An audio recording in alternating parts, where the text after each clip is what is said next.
पावसाळा काही दिवसांवर येऊन ठेपला आहे। त्या अनुषंगाने खरीप हंगामही तोंडावर असून कापूस, सोयाबीन, तूर, मूग आणि भाजीपाला पिकांवरील मित्र किडींचे संरक्षण आणि शत्रू किडींचे निर्मूलन करण्यासाठी निंबोळी अर्क हे संजीवनी बुटीप्रमाणे कार्य करत असते। सध्या कडुनिंबाच्या झाडाला निंबोळ्या येत असून त्या पावसाळ्यापूर्वी तोडून साठवणूक करावी असा सल्ला कृषी विभागाकडून देण्यात आला आहे। कडुनिंबाच्या झाडाला लागलेल्या निंबोळ्या गोळा करून वर्षभरासाठी साठवून आवश्यकता पडेल तेव्हा त्यापासून घरगुती निंबोळी अर्क तयार करता येतो। या अर्काचा वापर पिकांवर केल्यास शत्रू किडींपासून संरक्षण होणे शक्य आहे।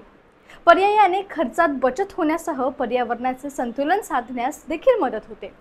शेत परिसरातील कडुनिंबाच्या झाडाच्या पिकलेल्या व जमिनीवर पडलेल्या निंबोळ्या गोळा कराव्यात। साल व गर काढलेल्या निंबोळी बिया सावलीत कोरड्या जागी सुकवायला ठेवाव्यात। निंबोळीमध्ये नक्की कोणते घटक असतात आणि त्याच्या अर्काचा फायदा काय? तर निंबोळीमध्ये ॲझॅरिडॅक्टिन, निबिन, निबिडिन, निंबोनिन, निबिस्टोलॉल, मेलोट्रियाल असे अनेक रासायनिक घटक समाविष्ट असतात। हे घटक पिकांवरील कीड नियंत्रणात मोलाची भूमिका पार पडतात। त्याच्या वापराने मित्र किडींचे आणि पर्यावरणाचे संवर्धन होण्यासह शत्रू किडींचा नायनाट होणे शक्य आहे।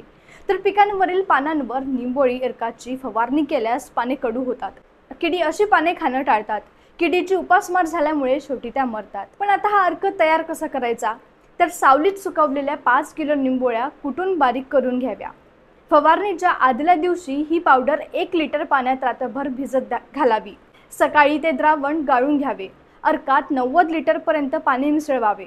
1 लिटर पाण्यात 200 ग्राम धुण्याची पावडर किंवा साबण चुरा भिजत घालावा। हे द्रावण अन्य 9 लिटर पाण्यात मिसळून साबण चुऱ्याचे द्रावण तयार करावे। दुसऱ्या दिवशी निंबोळीचा अर्क व साबण चुऱ्याचे 10 लिटर द्रावण एकत्र करावे। खरीप हंगामातील कापूस, सोयाबीन, तूर, मूग, भाजीपाला या पिकांवर निंबोळी अर्काची फवारणी केल्यास किडा रोगांपासून पिकाचा बचाव करता येणं शक्य आहे। तुम्हाला ही माहिती होती का? आम्हाला खाली कमेंट्समध्ये नक्की कळवा। पुढेही शेतीविषयक माहितीसाठी बघत रहा किसान राज।